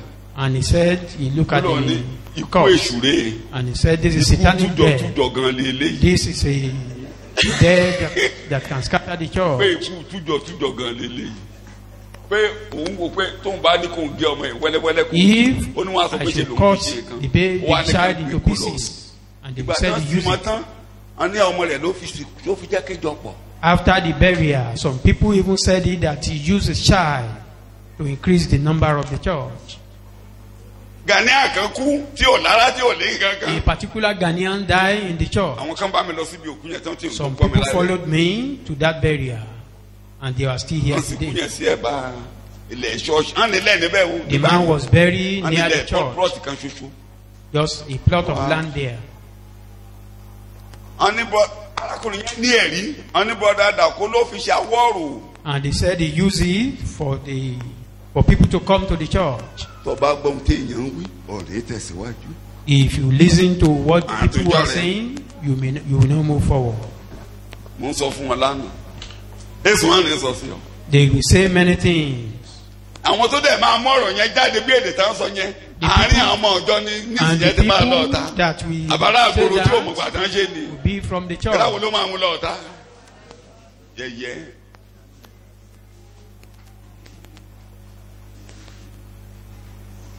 wọ́n ní kó mọ ibi tó ń lọ my dear. Know where you are going. tó ìyẹn ló kan ìjọ láti ìgbà yẹn ìjọ That gbanú was ẹ̀ to kọjá that church. títí And they've dọ̀la been passing through Títí that dọ̀la. persecution till tomorrow. ọkọ gan lè lé ìyàwó dànù Even the Torí husband ìgbàgbọ́ can Bíbélì. send his wife away because of the kọ́kọ́ lé disgrace. dànù tọmọtọmọ òun fẹ́ rí ọ pé òun lọ Husband ṣọ́ọ̀ṣì. can send out his wife. tó kò sí tí ò lè ṣẹlẹ̀ o bàbá ń pọmọ Father bàbá in Muslim areas can kill religion bàbá ń pọmọ his child. Most bàbá ń kó especially òògùn fún yàn in jẹ. the other religion, can even poison. bí bàbá tèmi sọ fún mi ó ní wọn ní kó ń gbé nǹkan fún mi jẹ Even my father ó told ní me, change that he was Pé bọ́ told to ìyàwó poison ni máa lọ́wọ́. me so as to turn my ẹnu ara ẹ̀ head. ló fi jẹ́wọ́ He pé confessed that to me. o lè ń wáyé ẹ̀dẹ́ ń bàjẹ́ And you are looking at your life pé being tí ruined like ọmọdé this. yìí sùn ní tàbí kì í jẹun Is this boy, Oh, one does question, he mean tell he you doesn't already. sleep or he doesn't eat? kó gbọ́ ti wá Can't you give him something for him to listen to us? tí wọ́n tẹ́ ń dẹ̀fẹ́ kí n gbọ́ yẹn ni pé kí n wọ gbòòrò lọ And what they are saying is for me to join them in the shrine. pé kó n ro nǹkan kó n wá nǹkan ṣe sọ̀rọ̀ mi To just give me something. tí a mọ̀ pé tọ́lọ́hùn bá ràn lọ́wọ́ á wá nǹkan ṣe. If God Òun in ló máa heaven, rọrùn o, torí kò ní ràn mí. he would have done that. Òun ló máa rọrùn Though o. it can't work. torí kò ní í ṣiṣẹ́. It can't work. níbi ẹ̀sẹ̀ ibi tẹ́ ẹ̀ mọ̀ pé ayé burú dé. That is for you to ìgbà know the yẹn level mo of dàbí wickedness of the ẹlẹ́gbin world. mo dàbí ẹlẹ́gbin lójú bàbá tó bí mi ní yẹ̀yẹ́. I just resemble Mi ò ní a yẹ̀yẹ́. filthy thing in his presence. I remember I met him mo ti láti ṣe àgbà yẹn mo bá ní oko mo ti kọ́kọ́ ya ṣọ́ọ̀bù ẹ̀ I went to meet him maybe in kó the bàtà shop. tó ní bá ti dé ṣọ́ọ̀bù ẹ̀ máa ń kó bàtà mo ṣe dé oko mo wà. As I got to the shop, ìgbà yẹn mo ti mọ̀ pé nù.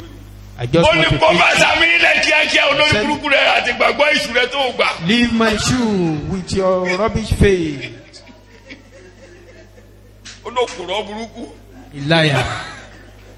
ó ní kò lọ skul kẹ̀kẹ́ ó ní wàásù ló ń ṣe é kà. He torí mi ò didn't wá go kó to any lọ́wọ́ ẹ̀. school. He's only preaching. ó ní kò lọ skul ó ní wàásù náà ló ń ṣe é kà. torí every weekend mo ti délé ṣá. Every weekend wọ́n I dẹ̀ come sọ down to fún Elisha. so kò gbà pé mo wà ní skul rà. And he was being informed. He never believed that I go to school. ó ń ṣàṣẹ́nu mọ́ mi ò fẹ́ rí ẹ mọ́. Enough of wasting. wá mi I mọ́. don't even want to see you. Don't come to me again. mo ti gbà pé mi ò bí mọ́. I've accepted I don't have a child. torí kí For what? ilé ìta ló kù sí. Eventually, ṣe bẹ́ẹ̀ ni ọmọ náà ló bá fi died gbẹ́gbẹ́ in my níbí. house. èmi máa ràn wá lọ́wọ́. May Holy Spirit help us. so kò sí tójú ẹ ò lè rí torí ìgbàgbọ́ ìrere. You can face anything Jésù ló sọ because of the bẹ́ẹ̀ o. gospel, according to Jesus. má bá a ṣe o. mi ò ráyè ká gbogbo ẹsẹ̀ òun ni mo ṣe ń tẹ̀wé fún wa Luke 21. Ìwé Lúùkù orí ṣùgbọ́n èrò kọkànlélógún. orí yín kan kì yóò sì bẹ̀rẹ̀ gbé ní ṣé 12 ló ti bẹ̀rẹ̀ 18. ọ̀dà máa kà á. ṣùgbọ́n èrò orí yín kan kì yóò ṣègbé. But not a hair of your head shall perish. nínú sùúrù yín lé ẹ̀yin yóò jèrè ọkàn yín. By your steadfastness and patient endurance, Ẹgbẹ́ you shall nìyẹn. win the true life of your soul. Jacob ti túmọ̀ sùúrù fún wa Even àsùúrù James túmọ̀ gave sí us ìyà. suffering. má gbèjà ara rẹ sùúrù ni kò ní òrọ́jú díẹ̀ sí. Don't fight ó ní for nínú ìrọ́jú yourself. yín lè máa rí gbàlà. In ẹ your fi rọ́jú díẹ̀. persevere, you'll be saved. Just endure Ẹ fi a rọ́jú little. díẹ̀. Endure a little. olúwa máa bá yín kọ́ wọ́rin. May God accompany tẹ bá us. tẹ̀ ń ka ti bàbá Paul. When you read ta that ni of Paul, wọ́n lù mí lọ́kàn. márùn ni wọ́n nà mí ní pàṣán láì jalè. that I was 39 oko 39 èsì lashes lẹ́ẹ̀márùn. 5 times. ọ̀sán kan òru kan ni mo gbé nínú ibú. I spent one day, Tàbá one ti ń kà night ká mọ̀ pé in the sea. ìwọ̀n yẹn ibi wàásù ni yàtọ̀ sí ẹ̀yin náà tẹ́ bá ti ń kàwé rí pé àwọn ará mi nínú túbú wọ́n gbé sẹ́wọ̀n. You will discover he was in prison when Orin tí he a máa was ń kọ referring tí to mo people fẹ́ràn in gan prison. yẹn John Buya ìhòòhò lẹ́ńbí gains all disasters letting the constancy follow the master. There is no discouragement. Shine make me once relent. His first about the intent to be a pilgrim. Inú ẹ̀wọ̀n ló ti kọ́. Mo láwọn ìwé ẹ̀ nínú library mi. Google it. Google ẹ̀. Google John Buya. Ẹ̀rọ àwọn writings ẹ̀ tó kọ inú ẹ̀wọ̀n. Inú ẹ̀wọ̀n ló ti kọ́. He wrote that song while in prison. Ẹ jalè o. Never steal. Ó gba Jésù bó ṣe gba Jésù. He accepted Christ Kí mo and ló he ṣe? accepted him. O. Bó ṣe rí gbàlà ló ṣe rí gbàlà. He was saved as I was. Ó ń lanu ẹ̀ pé Jésù ni Olúwa. Jésù ni And he Olúwa. started proclaiming Jésù máa táyé ẹ ṣe. Jésù tó bá sọ pé the Jésù gospel. máa táyé ẹ ṣe máa retí inú níbí ni. When you proclaim the gospel, be expecting Nínú ọ̀pọ̀ inú níbí ni ìlà máa dé ìjọba. Kingdom of Eléyìí tó God. kàn wájú nìyẹn o tí Jésù that sọ is what sílẹ̀ we are dọ̀la concerned about. ló máa dé bá That ìjọ. Jesus prophesies. That one will be Ìkejì tó kàn linked ìjọ to tomorrow. tá a gbọ́dọ̀ The kíyèsí. second one that concerns church. Matthew 24 yẹn náà láti máa rí. It's also in Àwọn Matthew 24. olùkọ́ni èké False teachers. tàbí wòlíì èké púpọ̀ yóò dìde láàrin yín. False teachers or false prophets will arise even among Ọ̀pọ̀lọpọ̀ you. ajáde nínú ìjọ tán á máa pera wọn ní ìtọ́lọ́run ò rán wọn. Some will come out even out of the church to call themselves what God has not called Paul them. sọ Paul said Pétérù it. sọ. Matthew Acts chapter 20. Acts chapter 20. Iṣẹ́ àpọ́stélì orí ogún. Acts chapter 20 verse 9 verse 29. Ẹsẹ̀ ìkọkàndínlọ́gbọ̀n. Verse 29. Nítorí tí èmi mọ̀ pé Yes, 29. lẹ́yìn lílọ mi, I know that after I am yóò wọ gone, àárín yín. Ìkókò ferocious búburú wolves yóò wọ̀. àárín yín. will get in among you, ilé àìdá agbo sí. not sparing the Iṣẹ́ flock. wọn. Kò tí ì àti tán. láàárín ẹ̀yin tìkára yín lé àwọn ènìyàn yóò dìde. Láàárín yín àwọn èèyàn yóò dìde. Even from among you, even from among your own selves, men will come to the front, tí wọ́n máa sọ̀rọ̀ òdì. who Wọ́n máa by sọ̀rọ̀ saying òdì. perverse, láti destructive, fa and àwọn ọmọ corrupt ẹ̀yìn sẹ́yìn things. wọn. Wọ́n á máa fẹ́ jèrè ọmọ lẹ́yìn wọ́n fẹ́ dájọ́ tí wọ́n kalẹ̀ pẹ̀lú Will- ẹ̀kọ́ èké. We endeavor to draw away their disciples after Ó them. ti tó Pétérù ní. Peter Bí said. wòlíì èké ṣe wà láàrin wọn Pétérù kejì orí kéde As false olùkọ́ni prophet èké and yóò their jáde lead. láàrin yín. So also they will come out of you. Ìwé tó orí kejì yẹn àyájọ́ ni bí ẹni gẹ́gùn lé wọn That lórí ni. chapter 2 is just like Bí a a ṣe mọ̀ call. wọ́n ó kọ́ síbẹ̀ kì í ṣẹ̀kọ́ How alẹ́. to identify them is there, not for Gbàtí Paul today. máa kọ̀wé ní. Then Paul will refer to Ó it, tiẹ̀ ní àwọn kan. says some people, Ó ní wòlíì èké ni wọ́n. they are false prophets. Ó ní wọ́n á jáde wọ́n á sọ̀rọ̀ àwọn. Ó ní kó má yà wá lẹ́nu pé For you not to be surprised, Sátánì gan sọ̀rọ̀ rẹ̀ di àpọ́stólì ìmọ́lẹ̀. even Satan So, turned kì í ṣe himself nǹkan tó to ṣòdì. the Bọ́lá ẹ̀ máa ràn wá lọ́wọ́ o. Amen. Eléyìí tó kẹ́yìn tí màá sọ ẹ̀kọ́ àtẹ̀síwájú láti bẹ̀rẹ̀ ọ̀sẹ̀ tó the bọ̀. last one that I will talk about here. Ẹ̀ṣẹ̀ yóò di Sins will be ìfẹ́ multiplied, ọ̀pọ̀lọpọ̀ yóò di and the love of many will be waxed cold. ìyẹn á máa kó rẹ̀wẹ̀sì bá ìjọ. That one will Ìyẹn á bring máa fẹ́ kí àwọn ọmọ ìjọ yìí máa yé. that is, want to force the Ó member of jẹ́ the ẹ̀kọ́ tí church to Jésù meet sọ with the kalẹ̀. world. Ọkùnrin ẹ̀ṣẹ̀ ló máa dé nígbà tó bá yá. Even the man of sin will appear later. So gbogbo ẹ jẹ́ kí n fi Timothy parí ẹ̀ka máa lọlé. Timothy kejì orí Second ìkẹta Timothy chapter ẹsẹ̀ 3. kejì sí ìkarùn-ún. Verse nítorí àwọn 25. èèyàn yóò jẹ́ olùfẹ́ ti ara wọn. Àkókò ẹ̀ la wà yìí. olùfẹ́ owó. Bẹ́ẹ̀ ni ìyẹn ti ń ṣẹlẹ̀ kì í ṣe ó yẹ̀ṣẹ̀ bẹ̀rẹ̀ o. A That máa one tẹ̀síwájú is not- títí Jésù àfidé. Has been Afúnnu. continue to Bẹ́ẹ̀ Christ's ni. call. agbéraga asọ̀rọ̀ búburú aṣàìgbọràn sí òbí aláìlọ́pẹ́ aláìmọ́. Ó ti tó ẹ̀yin náà tẹ mọ̀ pé tí ayé bá ráyè báyìí wọ́n á pa ẹ̀ṣẹ̀ rẹ́ nínú Bíbélì. There could be chance they will clear Wọ́n ní all wọ́n á ṣe- sin from the Bible. àtẹ̀mẹ́ta gbó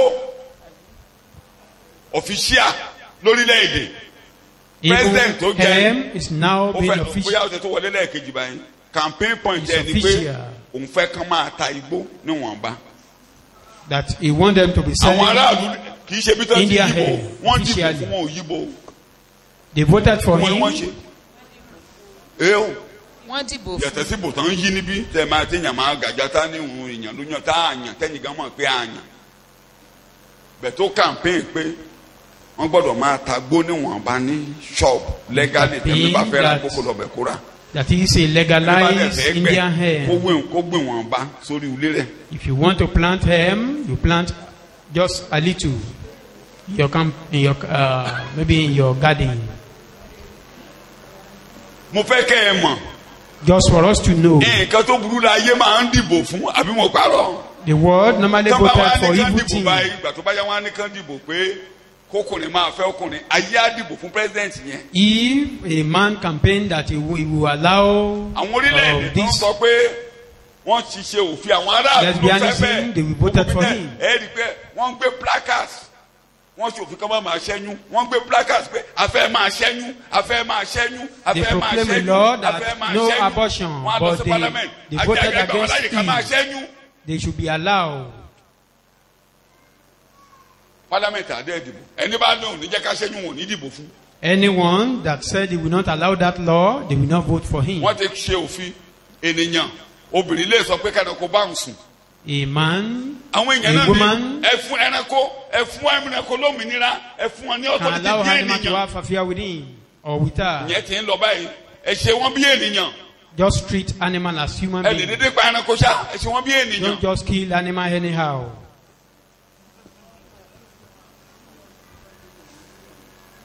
ẹni bá òmìnira wà ẹni bá fẹ́ kí obìnrin tó bá fẹ́ kí ọjà bá ń ṣe. There is freedom. You Kò want dẹ́ṣẹ̀. animal to have affair with you, it's not human a sin. rights. ó sì jọ yín lójú. Maybe you are still surprised. wọ́n ti ó ti àwọn onílẹ̀ ẹ̀ṣẹ̀ mọ̀ pé gbogbo wa báyìí inú ti ń bí wa báyìí bẹ̀ ẹnu wọn ń jí ṣe báyìí. àwọn They are orílẹ̀-èdè still kan tó doing fi it wà yìí pé secretly. phonography film báyìí àwọn orílẹ̀-èdè kan ti gbà wọ́n láàyè pé Some nation allow ẹ jẹ́ ká ọmọ skul máa pornographic wo ẹ film. jẹ́ ká ọmọ skul máa wo That should be allowed in jẹ́ ẹni school. torí kẹtẹ́ wo nínú fíìmù yẹn kò sí ẹ̀dá kan tó lè bóbìnrin ṣe bẹ́ẹ̀. Majority of these things were wọ́n máa fún ní fake. style bókùnrin ṣe ń bóbìnrin ṣe bóbìnrin ṣe ń bóbìnrin ṣe. ó wà lórí handset àwọn ọmọ yín. Is in all this Android. wọ́n ní kán gba àwọn ọmọ skul láàyè kó ní kálukú máa gbé káàkiri. That they should allow wọ́n á students dẹ̀ to be ó ti doing gba it. ìgboro sóò ìgbà tó bá yà kò ní sí nínú dictionary wàá kàn déédéé rí i pé ṣe mọ̀ pé gbogbo àwọn nǹkan tó ń ṣẹlẹ̀ ẹ̀ rà sún ẹ wo ògógóró tá à ń sọ báyìí. All Tó bá that we yá, are talking about ẹ rà now, sí nǹkan tó burú They níbẹ̀. just look down at it that it doesn't matter. ẹ rà nira. It's not that so bad. irú ẹni tó ní àtọ́jọ́ yẹn mò ń rántí tó lọ́rọ̀ fún yóò Somebody that said this, ọlọ́pẹ́ ọ̀nà fún yóò látàgò mẹ́ta òru. that is feeling somehow in his throat. ẹ̀yìn láti bí i ni àgbà tó jí jáde tó lọ. He woke up early in the ìbọn bá morning. níbẹ̀ ọ̀sẹ̀ bá wọ ẹgbẹ́ ẹ̀ tán mi. By the time he got náà fi ṣe there, ológógóró he met his iná kẹlẹ̀kùlẹ̀ lórí his people. àwọn owó nìyẹn ojú òtí ìmọ̀délé nílé ẹ̀dídé ìjìnlẹ̀kùnjáde. they asked to force the woman to come out.